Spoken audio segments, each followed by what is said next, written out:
Welcome to the Better Call Daddy Show.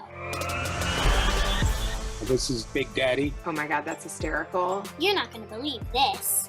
Oh my God. 5 stars. 5.5 stars. Papa. My dad is my hero. Grandpa, are you ready? I love a good happy ending. Oh boy. Hey. It's a phony baloney. And a tit for tatter. Hey, a lot of these things, I don't know where you're getting them from. It sounds like they're coming from when I look in the mirrors. Damn the public. Damn the public. Today's guest, April Rovero, is on a mission to warn families about the dangers of prescription drug abuse and dirty doctors after the tragic loss of her son. April, welcome. Back in 2009, when Joey died, there wasn't a recognized opioid crisis per se, right? That evolved after. So what Joey died from were medications that had been prescribed to him 9 days earlier by a doctor. And the doctor gave him, first and only visit, she gave him 90 pills of 30 milligram strength oxycodone. She gave him 2 milligram strength Xanax, which is the strongest Xanax you can get. And that was a 30-day supply, so 30 pills of that, basically. She gave him 90 pills of Soma, which is a muscle relaxant. I don't know how much you know about this whole issue, but that's that particular combination of Soma, Xanax, and any kind of opioid, I learned after the fact, is known as the Holy Trinity. It is a particular combination of drugs that is particularly potentially deadly because they're all central nervous system depressants, meaning that as they manage your stress, your anxiety, or your pain, or your tension, muscle tension, which is what the Soma is for, each one of them individually slow down your breathing at some level. They just naturally do that. So does alcohol. So when you mix any of those in combination with each other and or with alcohol, they can slow your breathing down to the point it stops. You go to bed, you go to sleep, and you don't wake up. And so that's what happened to my son. It took us 4.5 months to get his coroner's report back. And when we did, that included the toxicology report. We learned that he died basically from a pill and a half of oxycodone, a pill of Xanax, and some alcohol. And the alcohol level was just over the legal driving level. So it's not like he was just drop dead drunk, right? So, first of all, we were just horrified. There was no history of addiction or, historical issues with Joey at all. Back in those days, the kids did use Facebook. They don't so much. They've kind of evolved off of that platform. But at the time, they used Facebook, and I was Joey's friend on Facebook. And so I'm always checking it out to see what's going on. And, what I saw was a lot of partying, obviously, going on the weekends and that sort of thing. And so the conversations we'd have almost every time we saw each other or talked to each other on the phone is like, don't drink too much, It's like, be careful with the alcohol. That was what I worried about. I had no idea that prescription drugs were being used in a party environment there. They were part of the party mix, we call it now. They were recreationally being used to get high with, etc. And I had zero idea of that. I didn't know how potentially dangerous they could be. I didn't know that a couple of pills could kill you, as happened to my son, if mixed with alcohol and each other. So first of all, we're horrified and just devastated, as you can imagine, with the loss of this amazing kid. He was just very, very bright, total, just everybody's friend, ready to graduate in 5 months from Arizona State University. So he's a senior, just about out of that university. And then the unthinkable happens after going all the way through high school and, almost all the way through college. And here we have a dead son. It was just horrific. And then for me to learn that prescription drugs at such a level could take the life of this 21-year-old perfectly healthy young man was inconceivable to me. And so, as we're looking at this, as we, are coping with the, getting him back home, burying him the day after Christmas, because this happened just a week before Christmas in 2009. I just kept thinking, we've got to tell the world about this. We need to alert people, because if it can happen to our family, it can happen to anybody. We weren't a family that hardly ever had any prescription meds at all, much less, these heavy duty medications that, he passed away from. Another part of the story is that it took about 6.5, 7 years, but the doctor that prescribed the medication was ultimately convicted of second-degree murder in Joey's case. So she was arrested. She was convicted of his death, along with 2 other young men. and 5 other young men that had been under her care had also died. So like, I think there were 8 or 9 young people who had died, and she was charged at various levels, there were 3 second-degree murder charges, and the others were illegal prescribing, basically. Convicted of everything, though, and sentenced to 30 years to life in prison. So her case ended up being a very high-profile national case. And the good news about that was, of course, number one, I didn't want her ever prescribing again. I didn't care if she went to jail or not, but she needed to never prescribe again, because we learned, of course, over time that people from every county in Southern California were flocking to her office. She was running a pill mill and prescribing indiscriminately to all these young people that were, many of them getting addicted and ultimately dying from her medication and her treatment. Yeah, so she's serving her time now, and will never practice, because you don't practice ever again having 3 murder charges against you, right? And they're not going to be rescinded. She's already worked all the way through the California State Supreme Court, and they wouldn't even listen to her case. So she's done. As far as I know, there's no other legal recourse for her. So anyway, so on top of dealing with, the devastation of losing our son, and my immediate personal feeling that I needed to make a difference and get the word out, and establishing the NCAPD, the National Coalition Against Prescription Drug Abuse, that became a nonprofit. Joey died in December 2009, and by June 2010, we had the organization up and running. I was speaking even like a month after he passed away. I stood up and spoke at a parent education event that was talking about the prescription drug problem. It wasn't opioid specific at that point. It was about prescription drugs. And so our organization has never focused just on opioids. We certainly have a keen focus on it because it is such a big problem. But I will tell you that there is a not talked about, not discussed, but I believe a raging problem with benzodiazepines. In particular, they're used to treat anxiety. That would be things like drugs like Xanax, Ativan, Valium. We have a big problem, I think, with things like sleep aids like Ambien. That can be amnesia can affect, and people get up and do weird things in the middle of the night and don't even remember what happened to, what they did. So we have focused on all of those. And then it was about 2012 that I was really frustrated with my own county's public health care system, public health, meeting with the highest level officers within the county, and sharing our personal story and encouraging them, should say, insisting that they do more than they were doing. They really weren't focused on this issue. And so it took about 3 years. So bottom line is, I established at that point, thinking that maybe I could get more support from the county entities, like public health and others. I established, on top of, in addition to NCAPDA, I established the Contra Costa County Meds Coalition. So MEDS, MEDS, stands for Medication Education and Disposal Safety.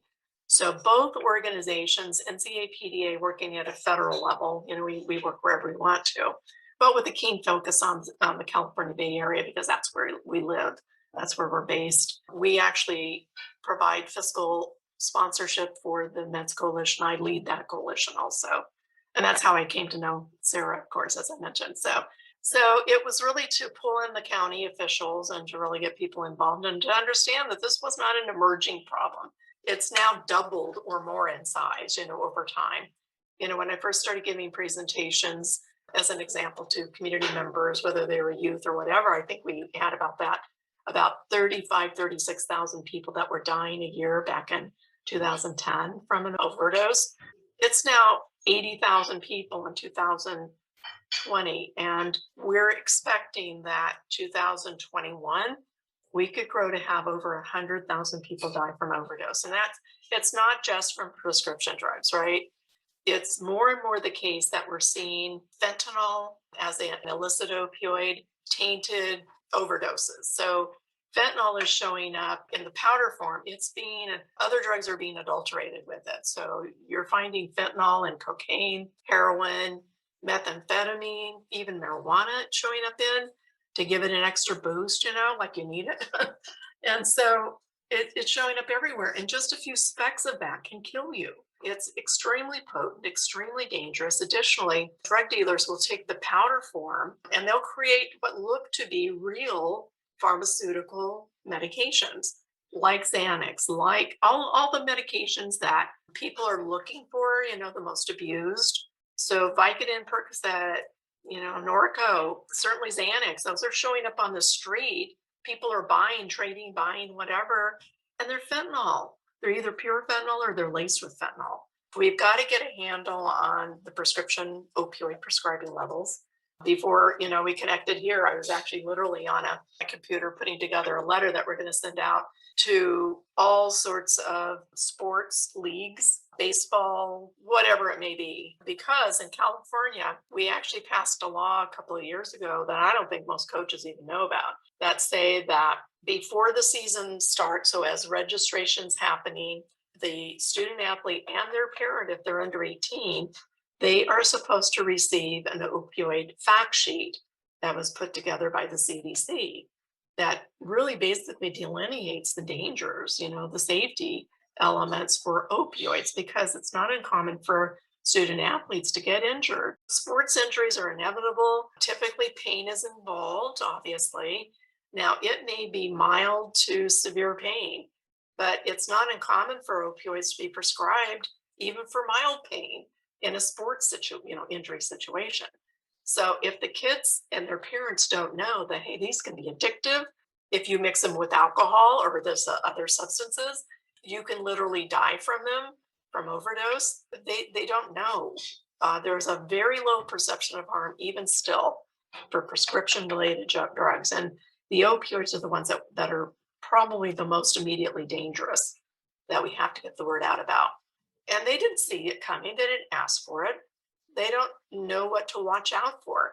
Even the CDC has said with their guidelines that they put out, I think in 2012, even post-surgically, either avoid them completely if you can, depending on your pain levels. You may not be able to do that, but minimize. Take those opioids for the smallest, the shortest amount of time possible. Doctors shouldn't even prescribe them for longer than 3 to 5 days. And they do. Often they'll give you a 30-day supply.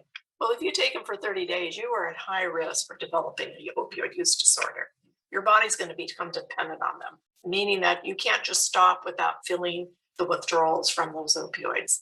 They're going to make you really sick.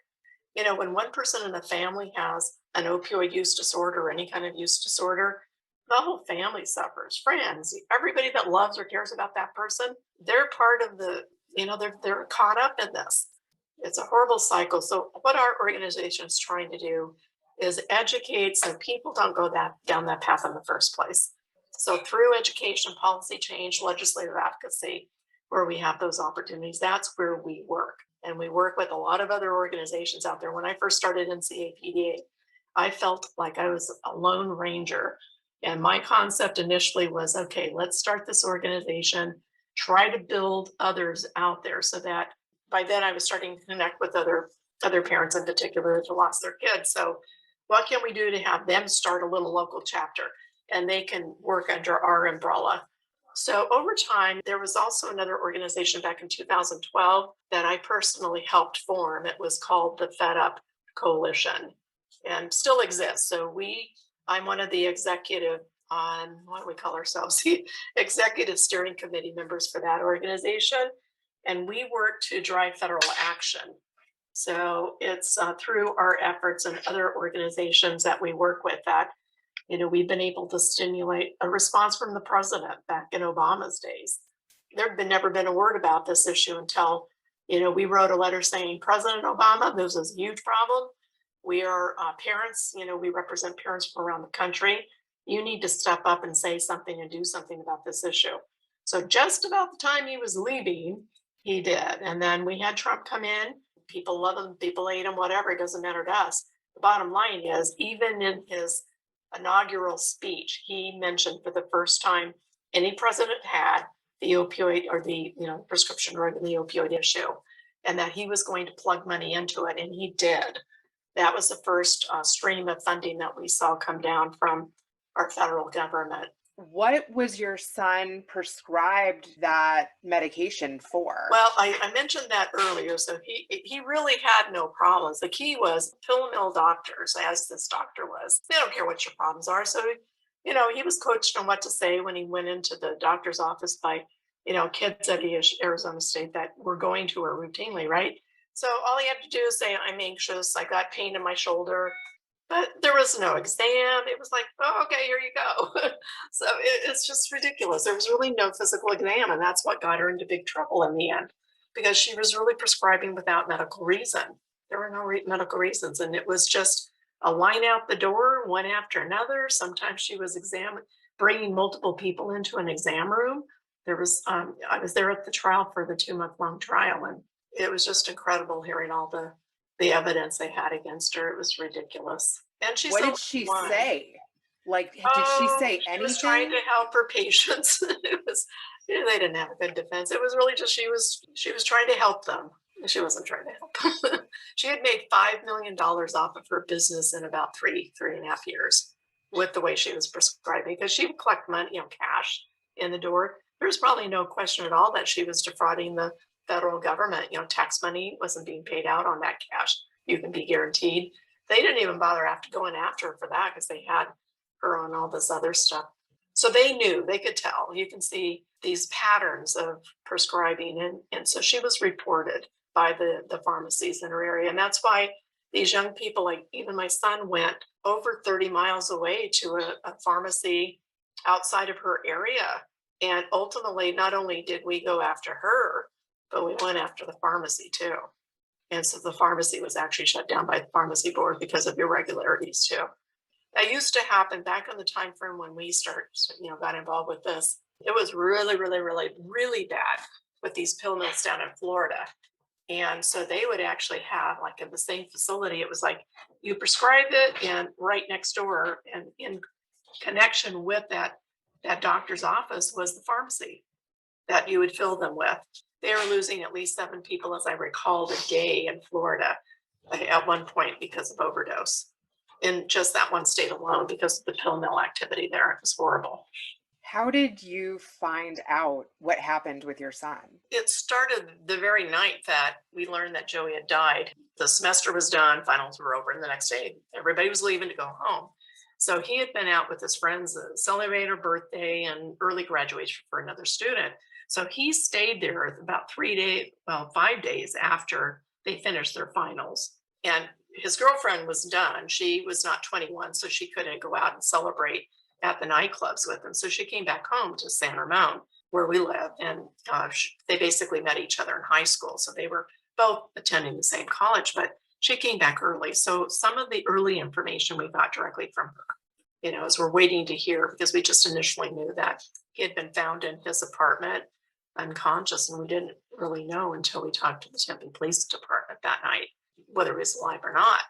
And so in the meantime, as my husband's on the phone with them and I'm talking to her, I'm thinking alcohol may be a problem, right? But I just remember saying, do you think drugs could be involved?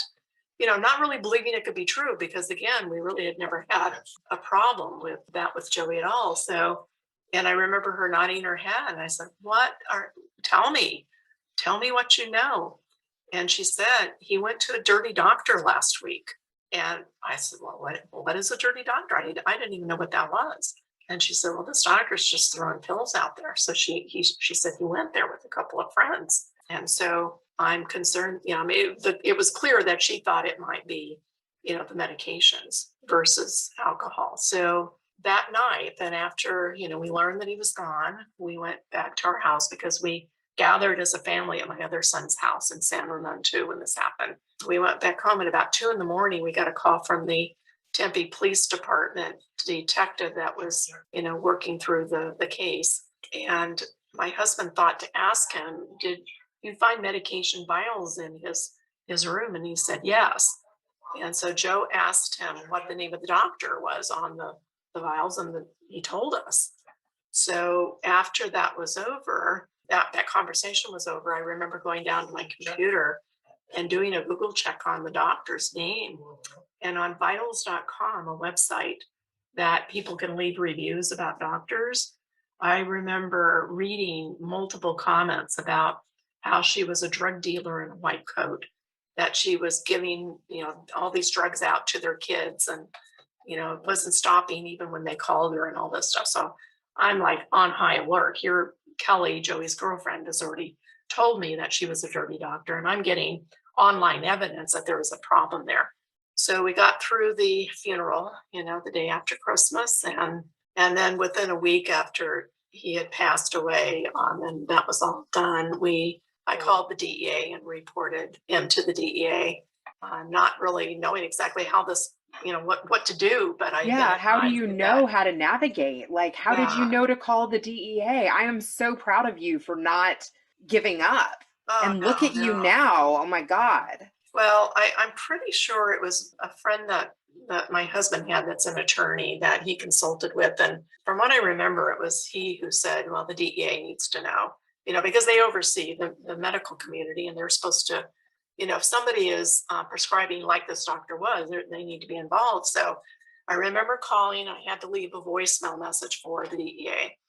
And within 45 minutes, I had a call back right away from, it turned out, the DEA agent who had been investigating this doctor for 2.5 years or more. There had already been an investigation underway for quite a while. And I remember thinking and just being like, what has she not been shut down before now? Why is it now, like another person coming in? So bottom line is I gave them all the information they needed about Joey. Ultimately, I also did the same with the medical board, filed a medical board complaint. We ended up suing her and the pharmacy. And so those cases took a year or more, I don't know, a year and a half. We never even went to court. I mean, basically, she just rolled over and said, okay, fine. It was her insurance company, I suppose, that really paid in the end anyway. But yeah, it was. So we at least did our part in calling attention to her. Next thing you know, there are other families that are starting to also file lawsuits against her. So I think we were the first, probably 8 or 9 families that did the same thing.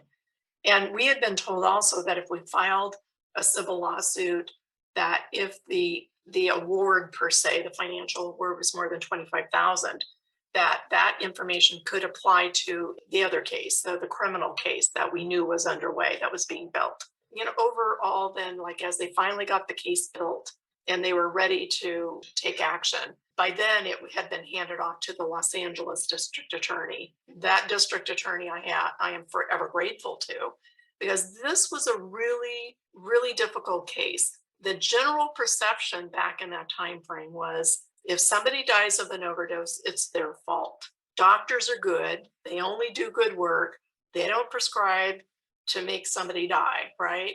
And so there was a huge perception and the stigma around overdose and addiction that had to be overcome. And so it would have been very easy for the district attorney not to spend the many millions of dollars I know they ended up spending on this case. At the point they arrested this doctor, she was put in jail, of course, and they did not allow her to bail out because the money that she had to bail out with, they considered to be dirty money. It was money she made from this practice that was killing people. So she sat in jail for 4 years. It took that long for this case to come to trial. And so she's sitting in jail. And here I am checking in now and then with the medical board, with the DEA, to see, well, like, okay, where are we in this case? When is it going to come to trial? And so all along the way, just providing whatever information I could about Joey specifically, knowing that there were others out there, because ultimately I knew, especially with the preliminary hearing that happened, oh, by the way, on Joey's 23rd, what would have been his 23rd birthday, I learned, that there were all these other parts of the trial, but I didn't know what the particulars were until the actual trial took place. And all the inconsistencies about her business practice and people overdosing in her bathroom and yet not changing her practice. Her getting notified time and time again about, from the coroners from various counties around Southern California about another one of her patients dying and still her not changing her practice. It was just disgusting. How And could then she live finally, with herself? I don't know. I don't know. I remember telling a reporter, because of course the news was all over this. It was really a high profile case, a national case in scope. And, I remember talking to the media multiple times, just, I don't know how she sleeps at night. I don't know how she can go to bed knowing she's killed all these people and did nothing. And I'm sure she's still not done. There are people walking around now that are still dealing with the substance use disorder that won't make it in the end, right? Eventually they'll overdose, or who knows how many people have gone to jail, have been incarcerated because of their addiction problems, that resulted in crime to support them. That stimulated from her prescribing. It's just disgusting. So, How long was she in practice? for that practice, she had started out, as I understand it, as a infectious disease doctor. So she was working in a hospital setting, but then she had a couple of children, and her family was encouraging her to leave that and go to work with her husband, who was also a doctor. So they were actually working together in the same practice.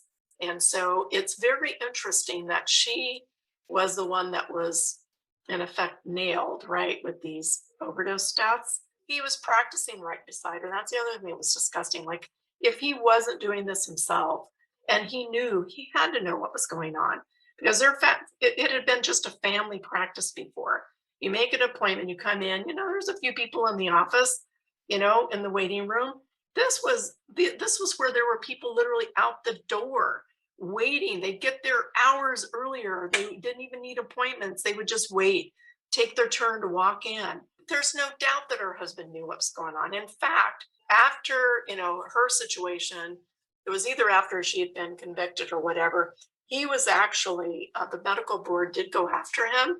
They suspended his license for 5 years, but they basically gave him an out and said that if you follow these rules, you get, some training on how to be a good doctor, right? This guy'd been in practice for years. So if you get the training, if you have to pay for this person to oversee your practice for the 5 years and report to us on a quarterly basis, then you can continue to operate. He deserved to be shut down too. He deserves to be in the cell with her. Yeah, I can't go so far as to say that, because I don't know what evidence they ever pulled together to say that he was responsible for overdose deaths, but there was complicity there. There had to be, and from my perspective. So anyway, he's still practicing. She's in jail. These little kids are growing up without a mom. She's not even eligible for parole. It was 30 years to life in prison without parole until at least 30 years have been served. I will tell you, just like 2 weeks ago, I checked to see if she's still in jail. They're supposed to notify me if anything changes, if there's a parole hearing or anything else, but I don't necessarily trust that I'll hear for sure. So I just go on, and I know what her case, like her prisoner number is, and I know how to get information. And so I know for sure as of 2 weeks ago, she was still sitting in jail down in Southern California. So Do you think you'll ever be able to be at peace? more than anything, I just miss my son. And that's a daily thing. Pretty much every day, I would say I talk about Joey in some way. I'm talking to young people, I'm talking to adults, whatever, and I always use our personal story to help people connect to this being a real problem and real people being affected by it. So will I ever be at peace? I will miss my son forever. This shouldn't have happened to him. He should be with us. We've missed out a huge part of life with him. He's missed out on life, adult life, right? So there's no peace in that. I am happy that we've reached resolution with the doctor, primarily because she's never going to hurt anybody else, not at least by prescribing. So I'm at peace with that. We have reached closure with that situation. And I so regret and feel sorry for those families. And there are multitudes of them out there that have never reached closure and never will, because the drug dealer or the doctor who provided the drugs that their children or other family members died from, nothing ever happened to. So I feel very fortunate we have reached closure in that regard.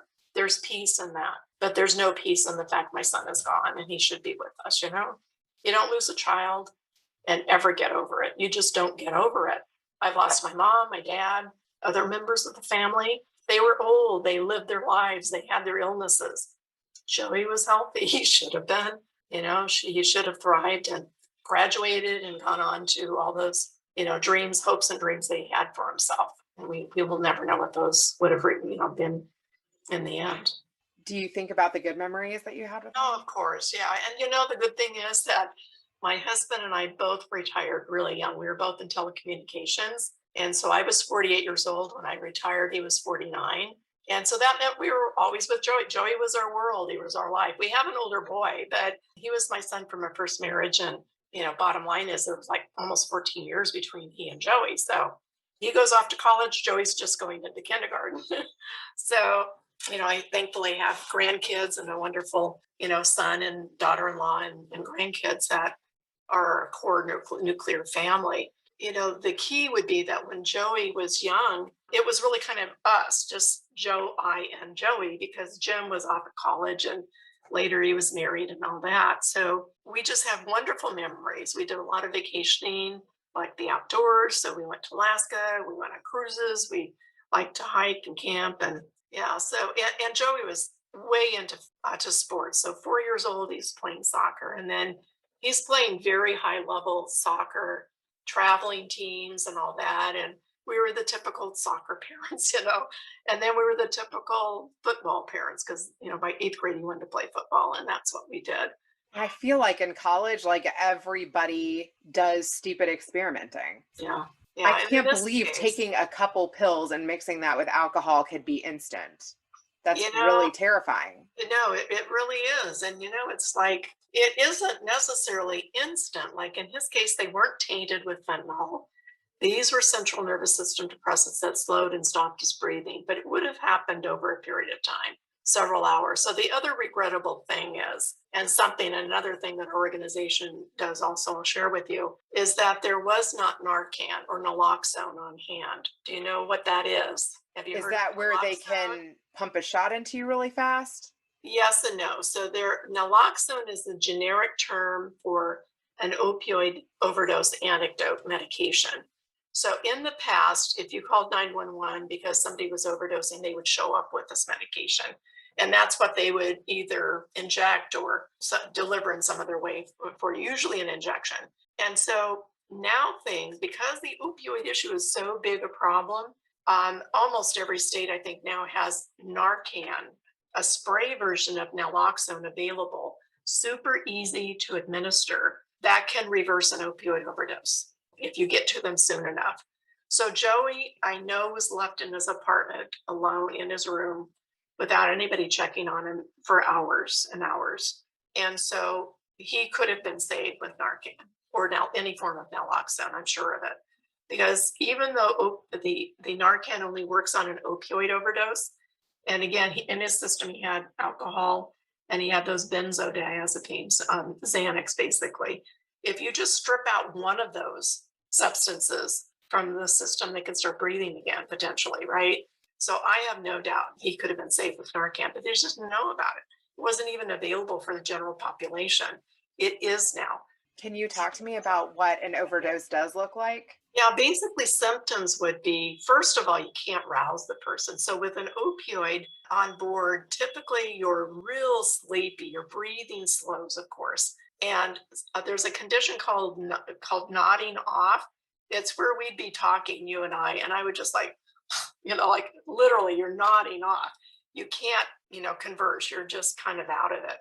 And then if that person just really just becomes unresponsive, they've collapsed, you're shaking them, you're pinching them, whatever you can to get their attention, and they're not responding. Especially, if you know that they've been using drugs of any sort, knowing that fentanyl could be in anything that they've taken in, that would be one thing. So it's mainly the breathing. It's your fingernails, your lips may turn bluish or purplish. And depending on your skin tone, that can vary, but it would be an unnatural look to your fingernails and your lips in particular. And you may be vomiting, you may be sweating, so those are the main things. You said your son was going to this dirty doctor with friends. Were they trying to party? Well, that's another part of the story. So my son lived with And two did guys. they have any reactions, those friends that also? No, the one of them was, we have been told, had an addiction issue. He could use way more than Joey ever would have been able to use because his body had adapted to those levels. And I think that the other kid, this was his first visit to that doctor too. So what the one student would do is he would go see this doctor once a month because you can't, you have to wait 30 days to get your next, prescriptions. And so he'd wait 30 days and then he'd invite other students to go with him. And it just so happened he ran into my son. They were out with some friends, and my son's problem was that he was living with two roommates that were fraternity brothers of his that had an addiction problem too. And so they were using this stuff. When Joey came home 3 weeks before he passed away, he let us know that these two roommates were not paying the rent or anything else anymore. They were using all the money from either jobs or family, their parents, to buy the drugs that they were hooked on, prescription drugs.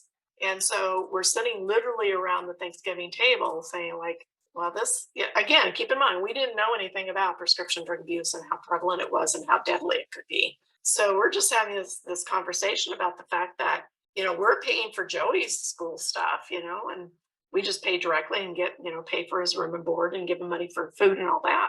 But we weren't going to pay for the other two boys too. Everybody's supposed to pay their share. So we're saying, well, Joey, it's not okay that they're not paying the rent. So you need to talk to him. And he's saying, I have talked to him. It's not doing any good. I don't know what to do. And so we're saying, well, we can call their parents. I wish we had now, knowing what I know now, but we didn't know.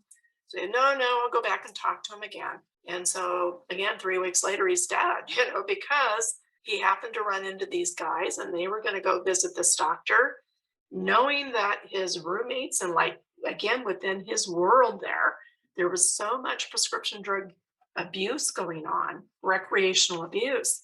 He knew that he could go get that stuff and sell it in a heartbeat. And then he'd have the money to sustain the apartment until he graduated 4.5 months later. So horrible thinking, right? The brain of a 21-year-old kid that isn't fully developed is how I have to look at it. This was a horrible way to solve your money problem. It would have been far better to move him out of that apartment. Had we known, we would have done that, got him a different place.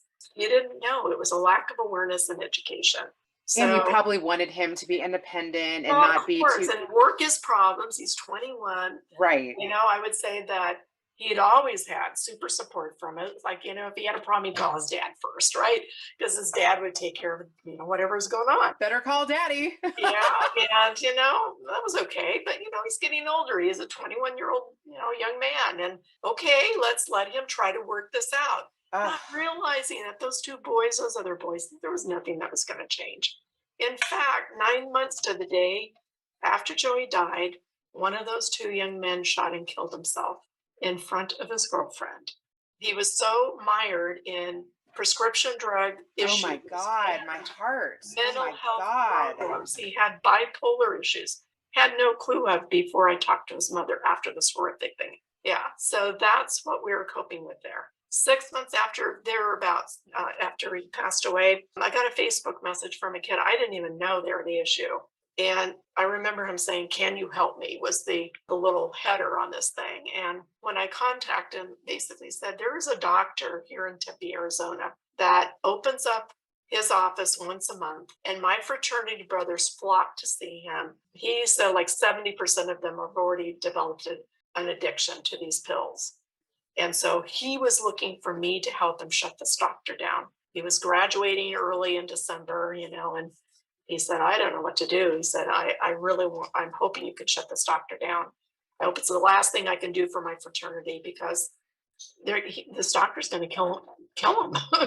So I took some action on that one too. And is there anything that I didn't ask you that you would like to cover? Let's see. I think that probably we want to say, like, what advice would you give parents? Because I think one of the biggest problems is, what advice I would give parents would be that they need to lock up their medication, first of all, right? You never know who's coming into your family or to your house that may be drug seeking, whether it's young kids that are friends of your teenagers or family members or neighbors or cleaning people, whoever comes into your house, may be seeking medications. And so don't be part of the problem, don't be a supplier unknowingly to someone who may be looking for those drugs. The other thing is learn where to drop off and get rid of your medications you don't need anymore.